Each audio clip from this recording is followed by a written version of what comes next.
ভীষণই সফট, জুসিদার, পুরে ভরপুর এই পিঠার স্বাদ কিন্তু অসম্ভব সুন্দর লাগে বন্ধুরা। তোমরা তো অনেক রকম পিঠা ট্রাই করেছো, একবার অনুরোধ রইল এটা ট্রাই করে দেখার জন্য। প্রথমবার বানানোর পর আমার কাছে এতটা ভালো লেগেছে রেসিপিটা, তাই তোমাদের সাথে শেয়ার করলাম। তো চলো আমরা রেসিপিটা ডিটেলসে দেখে নিই। তো প্রথমে আমি নারকেল পুরটা বানিয়ে নিচ্ছি। নারকেল পুর বানানোর জন্য আমি এখানে 2 রকম গুড় ব্যবহার করেছি, আখের গুড় আর পাটালি গুড়। সেম কোয়ান্টিটি 150 গ্রাম করে।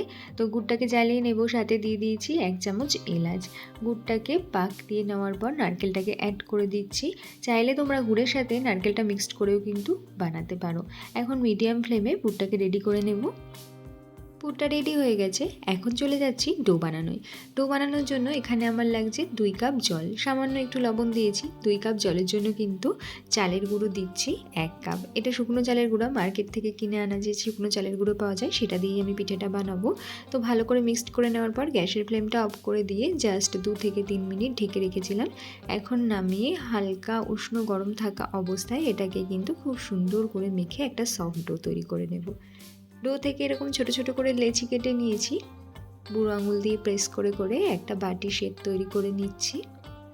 এর ভেতরে দিয়ে দেবো আমি পুর।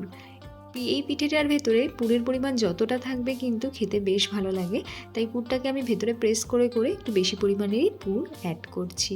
দেখো হাতের সাহায্যে এরকম বল তৈরি করে নেব। এভাবে কিন্তু প্রত্যেকটা পিঠে রেডি করে নিয়েছি। এখানে দুধের পরিমাণ আছে 1 লিটার। 1 লিটার দুধের জন্য আমি 2 টেবিল চামচ চিনি ব্যবহার করছি। মিষ্টিটা কিন্তু তোমরা তোমাদের পছন্দ মতো ব্যবহার করতে পারো। যেহেতু পুরের ভেতরে অলরেডি মিষ্টি আছে, সেই জন্য চিনির পরিমাণটা আমি এখানে একটু কমিয়েই দিয়েছি। যাই হোক, এলাচও দিয়ে দিয়েছি 1 চামচ। এখন কিছুটা উষ্ণ গরম দুধের ভেতর পাউডার দুধ গুলিয়ে নেব।